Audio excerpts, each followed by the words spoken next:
Salut. Alors, qu'est-ce que tu as comme petite espèce et est-ce que tu peux nous en parler s'il te plaît? Alors des espèces, j'en ai tout plein, Ouais. mais je peux te parler précisément de cette espèce-là, qui s'appelle Cnamidophilium citrifolium. Ok. C'est une espèce de sauterelle qui vient de Guyane française et qui est en élevage depuis presque 2 ans. C'est assez récent, ça n'avait jamais été élevé. Et en fait, j'ai obtenu un couple adulte qui venait directement de Guyane. Et puis maintenant, j'en suis à ma 3e génération. D'accord. Ça, c'est une femelle adulte. Femelle parce que, si tu regardes en terminaison d'abdomen, ici, si je plie un peu les ailes, tu vois son ovipositeur. Et son ovipositeur lui permet... Tu le vois bien?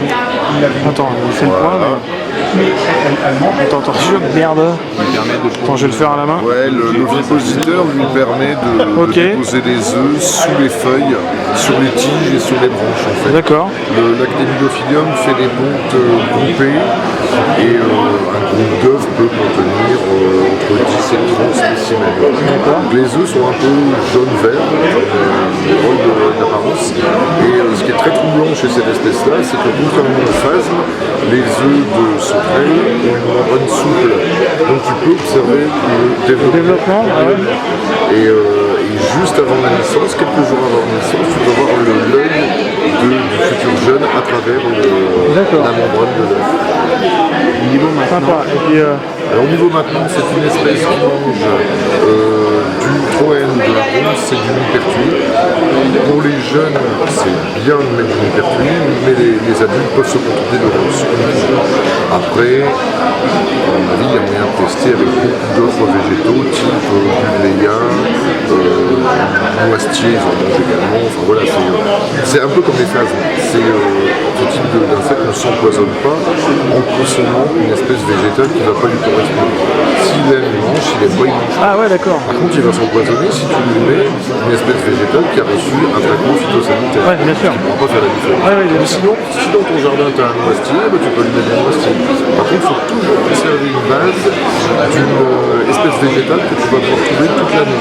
Ouais. Parce que si tu lui mets que du noisetier, tu vas lui mettre quand? Le noisetier, tu vas lui mettre ça de mai à novembre. Ouais. Hivernal et automnal. Ouais, c'est mal, ouais. Et après, pour repasser sur un autre végétal, c'est parfois délicat. D'accord. Tu as une base de rose, et puis tu peux ajouter des végétaux différents. D'accord. Et les jeunes, là, les jeunes, je vais te montrer parce que les jeunes ont une chouette apparence. Ils sont comme ça.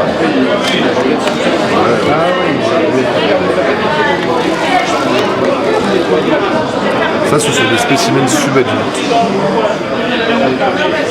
Et pour avoir un spécimen adulte, la moyenne de temps. C'est joli, hein. La durée de croissance, c'est rapide, c'est très rapide, c'est de l'ordre de 4-5 mois. Ça dépend toujours de la température, hein. Si tu les élèves à 26-27 degrés, tu auras une croissance plus rapide que si tu les élèves à 22-23. La durée d'incubation est également très rapide, elle est de l'ordre de 2 à 3 mois maximum. La maintenance plutôt humide, sec. Alors la maintenance humide mais pas saturée. Pas saturée en humidité. La maintenance, si tu les as à 70-80% d'hygrométrie, c'est bien. Alors il y a un truc qui est hyper important, primordial pour ce type d'espèce et pour les sauterelles en général, c'est qu'au stade 1, ils ont besoin de boire régulièrement. Ils n'ont pas forcément besoin d'évoluer dans un milieu très humide, mais ils ont besoin de boire. Donc il faut que tu vaporises tous les jours, tous les 2 jours, qu'il y ait quelques gouttes sur les parois du terrarium afin que les jeunes puissent boire. En fait. Super joli, hein. Voilà, monsieur. Super, et ben merci. C'est un plaisir. Merci à vous.